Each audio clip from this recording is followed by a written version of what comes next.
Welcome back to the EY Center and the 2018 Canadian Taekwondo Championships. Dan Mooney alongside Ali Ghafour, four-time Canadian champion and three-time national team member at the World Championships in this weight class. 63 kilos, 138.6 pounds. And this one, Ethan Jenkins from Surrey, British Columbia, defeated Raphael Giguère 8-7 to keep his national championships alive, going up against Mregraoui Seddik from Quebec. Another repechage match coming up. The winner stays alive. The loser, their championship is over. That's right, Dan. A lot of pressure on both athletes here to stay in it. And as you mentioned, this weight division is very special to me because this is what I would be fighting if I was fighting today. I'm close to 63 kilos, a couple over today, but 2 or 3. Yeah, 2 or 3.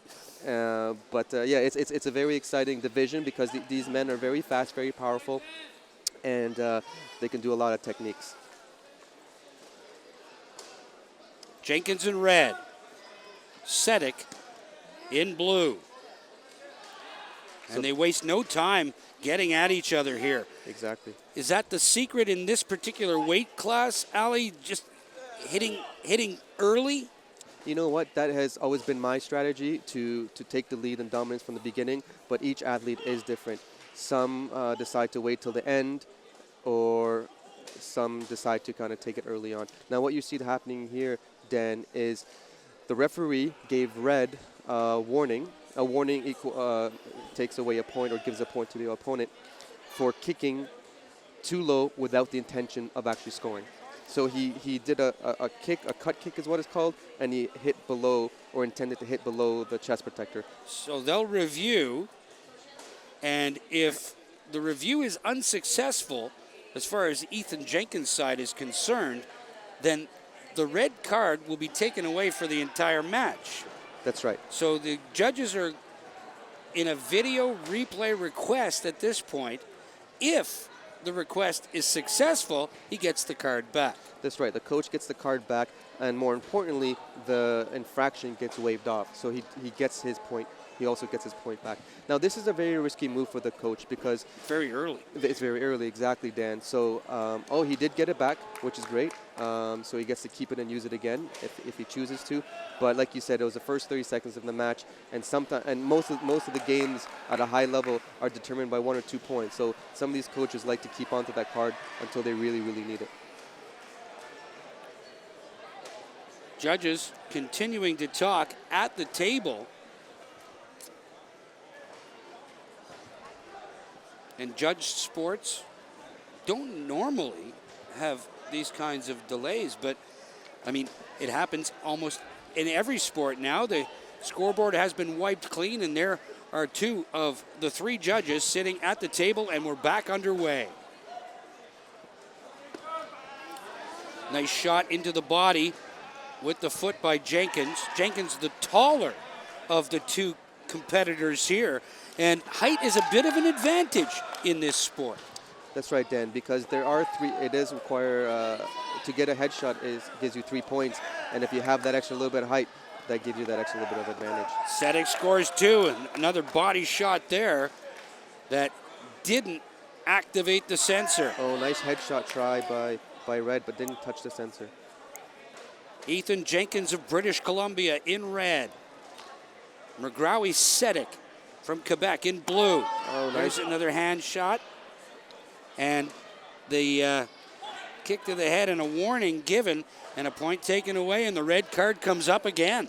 And I don't think the coach is going to win this one because the referee gave Red a warning for falling to the ground. Now, if you touch the hand to the ground, you'll automatically be given the warning or the minus point. Now, what the coach is saying here is that he fell because the blue player pushed him down. Now, you are allowed to push in today's game, and even if you fall from a result of a push, you still get the warning. So I'll be surprised if he wins this protest. Second challenge in 1 minute and 11 seconds of this opening round in this repechage event.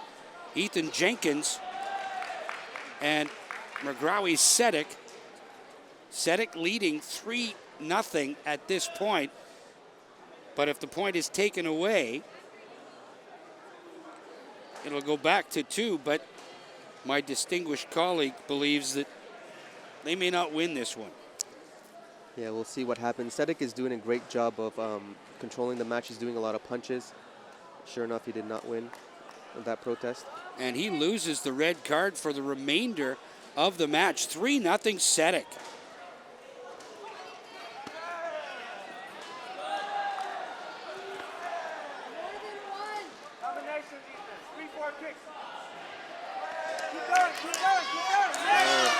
Seddik Mregraoui gets the headshot, but will lose the point because he fell to the ground. 4-3 game. Blue still in the lead. Things getting active here in the late stages of opening round, and no scoring. Yeah, good attempt. But lots of traffic. That's right. Good attempt at the head. Oh, again, fell. Will lose another point. You have to stay up in Taekwondo. That's costing Jenkins so far. That's 3 points here in this opening round. That's right. So you can see on the scoreboard for red there on your screen, there's 3 dots underneath. Those are the 3 warnings or minus points that he got. And another 4. Point taken away. And it's actually very risky right now because if you get 10 minus points or 10 of those dots, then you are disqualified. And he's in this first round and he's already got 4. So the first round ends 6-3 for Seddik Mregraoui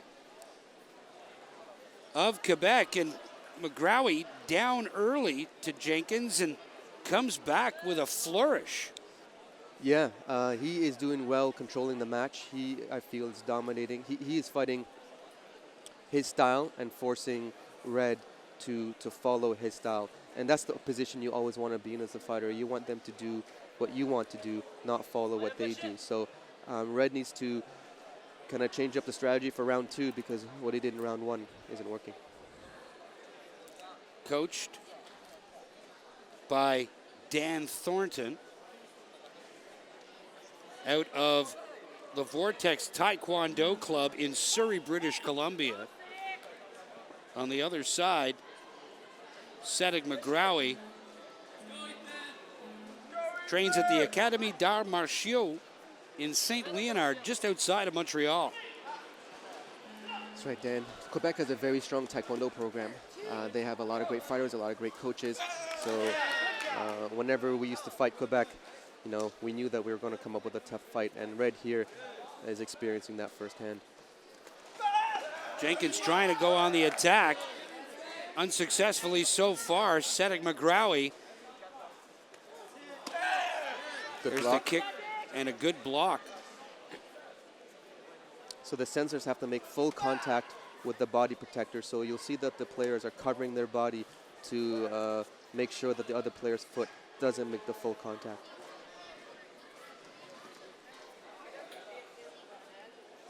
This round started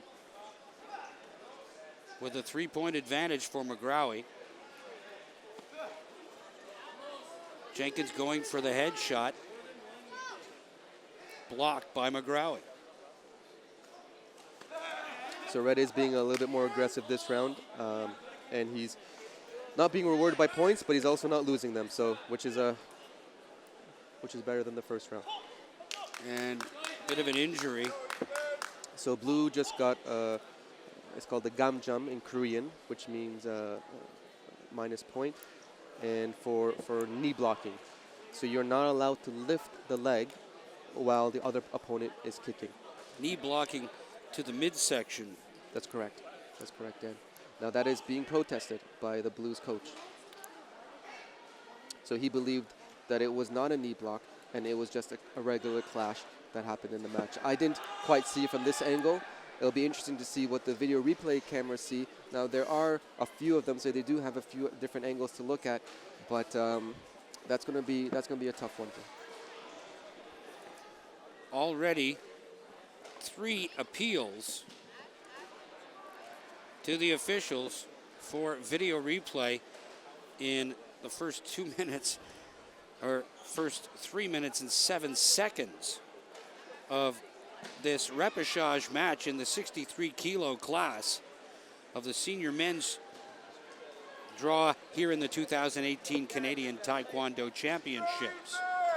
That's right, Dan. So you can use a card for a couple of reasons. If it's any call against your own athlete, you can protest any call the referee makes.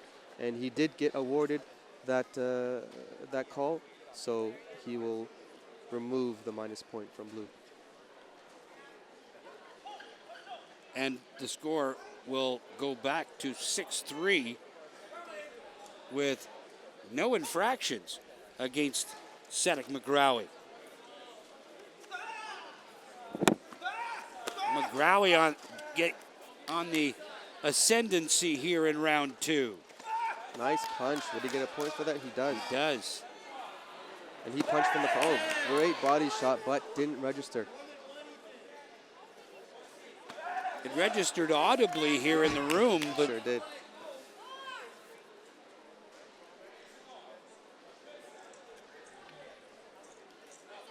Jenkins on defense. Mregraoui, oh, he the got aggressor here. He got and that body shot underneath his arm, so blue didn't block in that clinch, and red snuck it in. Now Jenkins back within a couple.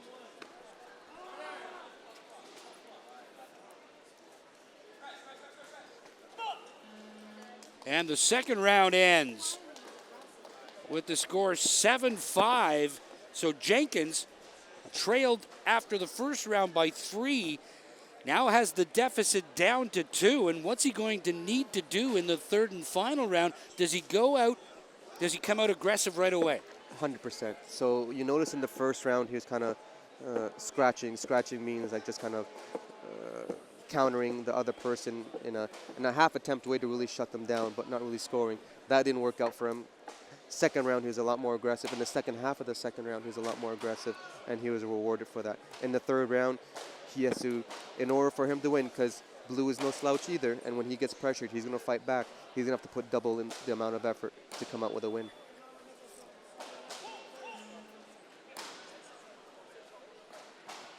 Seven seconds remaining in the break. And Jenkins, that's the third time he's had to adjust his footwear.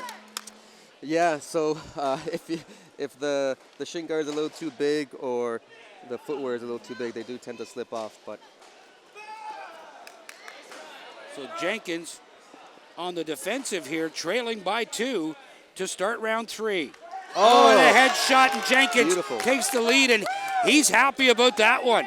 Great timing on that headshot. It was just perfectly timed. Well done. Now Jenkins, does he stay on the aggressive side, or does he keep pushing? Absolutely. Just because you're in the lead again by 1 point, if he starts doing what he did in the first round, that's how he lost all his points. So he has to again keep that pressure just to even at best stay tied. Seddik Mregraoui.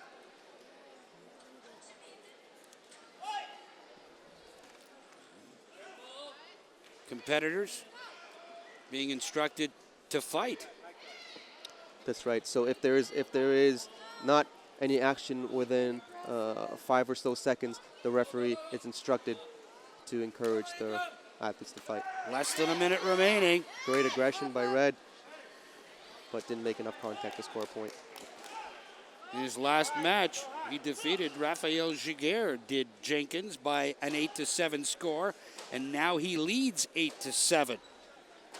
Here in the third and final round of this repechage match, the winner stays alive. The loser goes home. It's going to be an exciting last 30 seconds here, Dan. Winner goes on.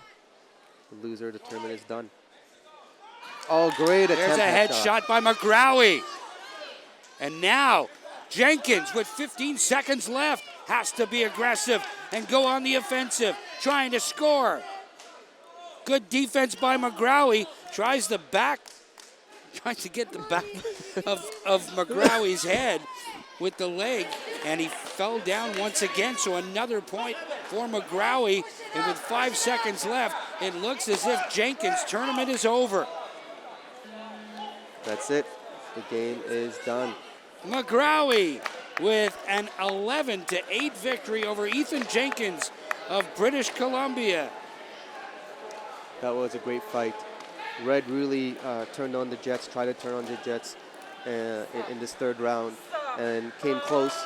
But as I said, Blue was also equally aggressive, and it was hard to come back from a deficit with a player like that. He's also aggressive. It looked really good for Jenkins after he scored that headshot, but one defensive lapse is all it takes. Absolutely, absolutely. At this level of the game, it's one mistake and the whole year can be done for you. So he looks very disappointed.